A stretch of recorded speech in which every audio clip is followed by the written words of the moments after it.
Tapi harusnya sekelas Pak Menteri mah udah mikirin, yakin gue. Ya kali aja ini belum Apa? kepikiran, gara-gara nonton kita baru kepikiran. Ya, luar biasa ya. Kayak nggak ada kerjaan lagi nontonin podcast kita.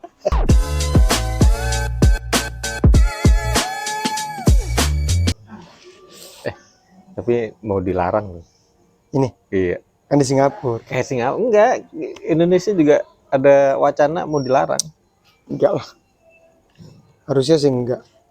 Harusnya ya. Soalnya gue lihat menteri kita yang baru nih, Menteri Keuangan kita sangat pro untuk dunia perasapan. Firaun lu. Itu menteri gokil sih Iya, emang. gokil. Keren sih itu, gila. Gayanya tuh selengean, ceplas-ceplos gitu. Tapi cocok kayaknya sama zaman sekarang tuh emang harus model-model begitu. Cocoknya itu karena yang dia jelasin itu masuk akal. Logis ya. Logis. Kayak kenapa daya beli turun. Terus gimana dia mau ngatasin. Itu masuk akal gitu. Ya gokilnya juga dia mikirnya tuh sampai ke bawah banget. Dampak-dampaknya. Itu dia kan. Makanya kayak kemarin sampai rusuh gitu kan bisa dibilang kan akumulasi kan. Masyarakat udah susah banget ya tiba-tiba denger pejabatnya celometan begitu kan ngomongnya. Ya berimbas lah semuanya akhirnya. Cuman emang ini apa namanya? Gua akhirnya ngecek kan. Jadi kan gua kan pernah bangkrut tuh 2017. Kan itu berasanya itu pas 2016 pertengahan tuh mulai turun. 2016, oke. 2016 pertengahan mulai turun, 2017 akhirnya bangkrut total dah, tutup. Nah akhirnya gue ngecek lagi tuh data inflasi di tahun segitu. Gue bandingin sama zaman-zamannya waktu dagang tuh masih gampang banget. Bisnis gue meledak kan 2012, 2015. Itu ternyata di tahun itu inflasinya tuh sekitar 8%. 2012 sampai 2015 itu 2015 sampai 2014 ya. Pokoknya itu sekitar 8%. Jadi eranya Presiden SBY itu 8%. Setelah itu dropnya jadi 3% inflasi. Artinya kan berarti lebih dari 50% uang di peredaran tuh ditarik kan. Iya. Ditarik sama negara. Makanya penjelasannya si Pak Menteri ini masuk akal. Oh pantesan kenapa dia beli drop gitu. Ya kalau nggak salah yang pas itu juga dia masih menjabat kan, yang pas di 8%. Iya. Ya kan nggak menjabat, cuman dia bilang ya dia ngasih inilah, ngasih bisikan insight gitu kan. Nah terus dia kan yang ngasih insight lagi pas COVID kan 2021. Dia ngasih insight ke Pak Jokowi dan dia sempat ngeliatin grafiknya tuh.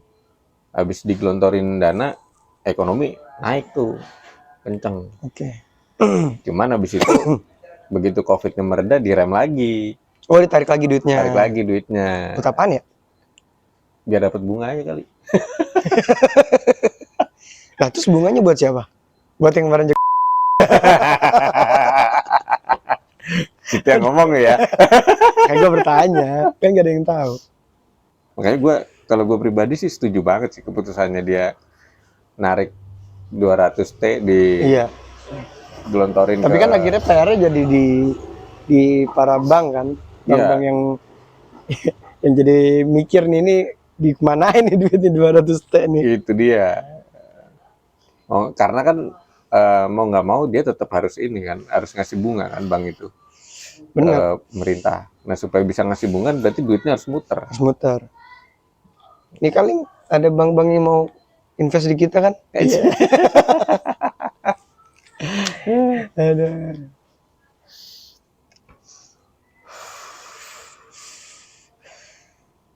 Cuman ada ini lagi nih, apa namanya? Ada yang bilang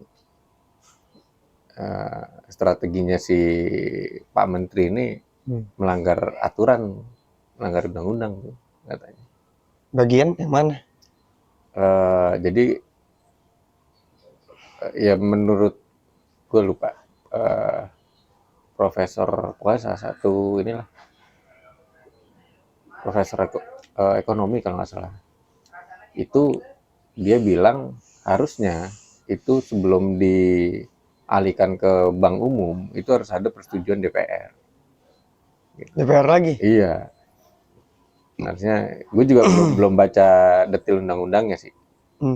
Cuman pendapatnya si profesor itu begitu, karena kalau nggak ada persetujuan DPR berarti dia menyalahi undang-undang. Narik dari BI ditaruh ke bank umum kan, kayak gitu.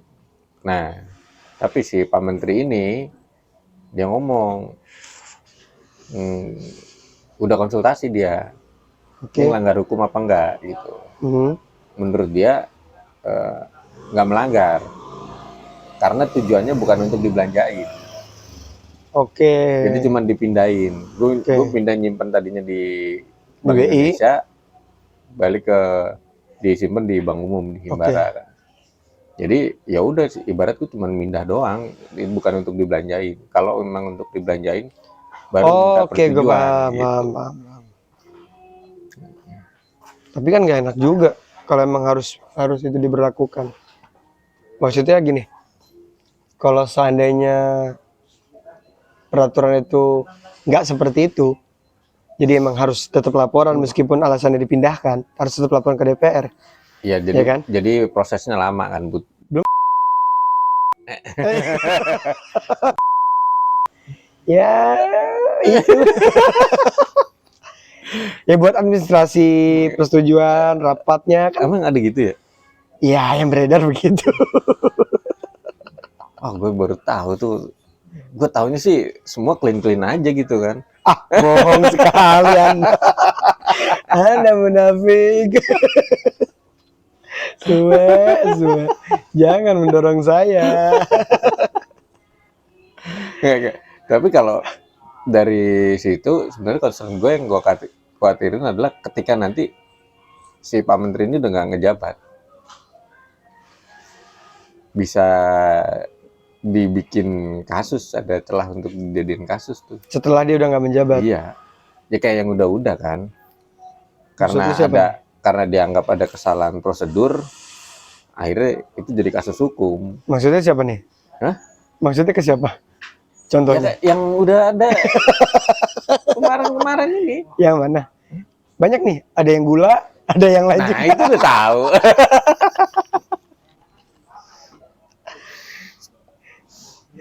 Nah, tapi kayaknya enggak sih. Menurut gua di zamannya Pak Prabowo ini kayaknya dia cukup kuat lah. Maksudnya belum ada kandidat yang kuat untuk yang bisa gantiin dia kalau menurut gua. Oh iya, enggak. Memang enggak ini, tapi begitu misalkan eranya Pak Prabowo selesai, ganti rezim kan. Kalau bagus menurut gua masih kepake. Harusnya kan. Harusnya masih kepake kalau harusnya. Ya. Cuma kadang-kadang negara kita nggak seharusnya memang. Tapi masalahnya kan apa yang kita harapkan belum tentu terjadi. Iya, gitu. Benar. Itu dia.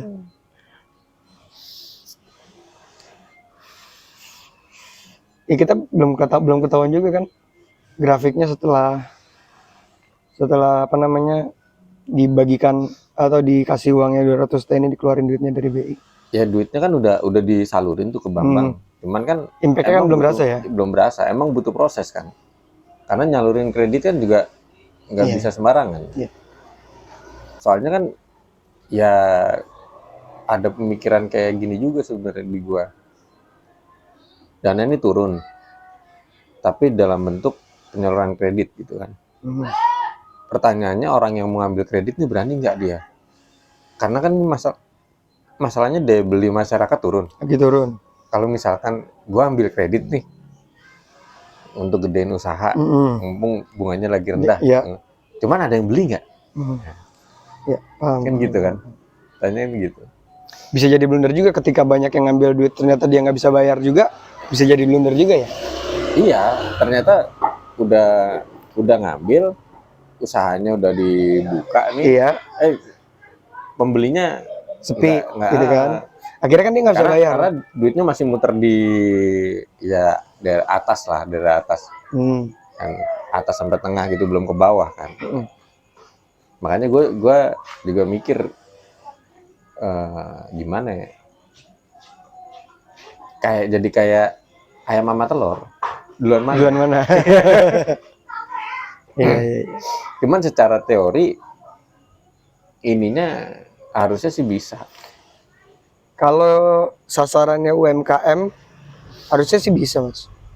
Tapi rata ya semua UMKM. Cuman kalau gue pikir-pikir ya, kan dulu SBY kan nerapin yang kurang lebih sama kayak gini kan, dimasukin ke sistem. Tapi dia ada BLT. Oke. Jadi kayaknya nggak cuman di sistem perbankan, ada sebagian yang dibagiin sebagai BLT. Jadi itu insentif buat masyarakat punya daya beli, sehingga yang ambil kredit buka usaha, pembelinya juga ada duit buat belanja. Iya, kan? akhirnya muter tuh duitnya. Nah kalau yang sekarang ini kan cuman untuk ini doang, kredit doang kan, untuk disalurin lewat kredit doang kan.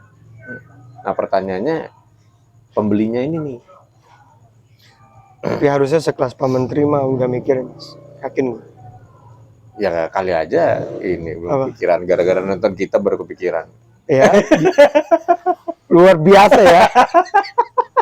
Kayak nggak ada kerjaan lagi nontonin podcast kita. Aduh. Ya, itu kan balik lagi kayak sebab akibat kan. Iya. Mirip-mirip kayak gitu kan. Mirip kayak gitu.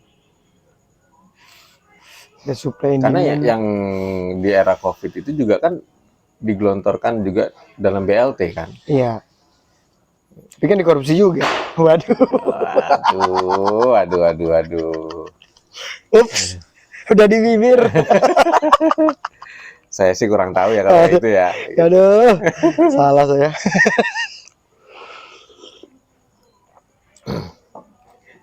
Aduh. Ya begitulah. Ya kita sih cuma bisa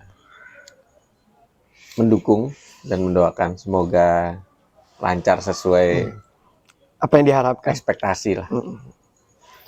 Tapi gue sebagai penikmat dunia tembakau atau perasap-asapan, gue cukup senang dengan statementnya dia.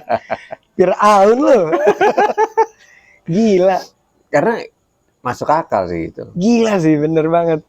Jadi dia tanya kan, apa namanya? Terus kalau udah mengecil gini kan berarti ada pemecatan, maksudnya ada yang diberhentikan. Itu ada yang nyerap nggak tenaga kerjanya? Ya. Nah ternyata si pembuat kebijakan itu nggak mikir sampai situ. Nggak nyampe situ. Iya, nggak nyampe bawah kan gue bilang tadi. Iya. Berapa juta, berapa ribu orang, entah juta, entah ribu kan yang bisa diserap sama. Mungkin sampai ratusan ribu sampai juta kali. Iya. Yang ini, yang kena imbas. Iya. Kehilangan pekerjaan. Karena prinsipnya kan sebelum ada gantinya nggak boleh dimatiin. Akhirnya karena pemerintah nggak punya solusi, rakyat kita punya solusi. Dibikin rokok ilegal. Itu dia. Keluar rokok dalil. Itu sensor ya. Itu dia kan. Nah yang kocak itu, yang dirazia itu pedagangnya bro. Harusnya kan produsennya. Iya. Ini sweepingnya ke warung-warung pedagangnya. Mungkin gini mas, mikirnya aparat kita tuh kalau produsennya nggak ada yang jualin, mati juga produsennya gitu kali. Ya tapi nggak bisa. Karena kan kalau pedagangnya kan bisa cari produsen lain. Enggak, karena kan pedagang ini kan tujuannya kan cari untung, jualan. Artinya kan dia memutar ekonomi. Kalau dia tarik ke situ memang iya. Nah, harusnya jangan pedagangnya dulu yang disikat. Ya produsennya disikat kan gitu. Kenapa ya? Kenapa nggak disikat mas? Ya gue juga nggak tahu. Malah nggak tahu. Ya emang nggak tahu. Gue baru kepikiran gitu loh. Maksudnya gue ngelihat berita-berita itu yang dirazia itu warung-warung. Mm. Yang dirazia warung-warung, terus ada yang marah-marah gitu loh. Eh, karena kebetulan warungnya dia itu emang dia nggak jual rokok ilegal. Oke. Terus kayaknya yang razia juga nggak tahu, agak nggak percaya apa gimana, sampai geledah ke dalam rumah gitu kan. Oke. Terus dia ngomong gitu kan, kenapa kita yang dirazia gitu, harusnya kan pabriknya. Iya. Gue baru, oh iya ya gitu. Iya logis. Mm-mm. Cuma kan kita nggak tahu kenapa nggak dirazianya kan Ya, ada itu kan. unsur-unsur. Itulah pokoknya. Ya teman-teman kita tahu semua lah. Emang gitu ya, pada tahu ya. Gue doang berarti yang nggak tahu ya. Tapi kan ini masih asumsi. Masih asumsi. Ya gitulah. Semoga inilah harapan gue sih. Iya lagi nge-live. Harapan gue sih ya akhir tahun lah udah mulai ada impact-nya lah. Iya mudah-mudahan. Udah berasa impact-nya, apalagi kan akhir tahun ada Natal, tahun baru, harusnya tuh Benar.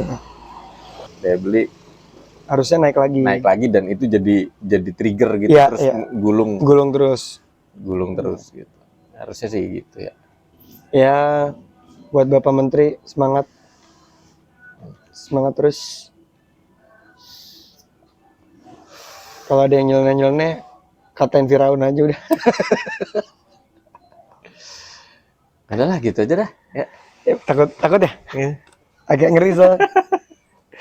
Itu ngomongnya terlalu jujur.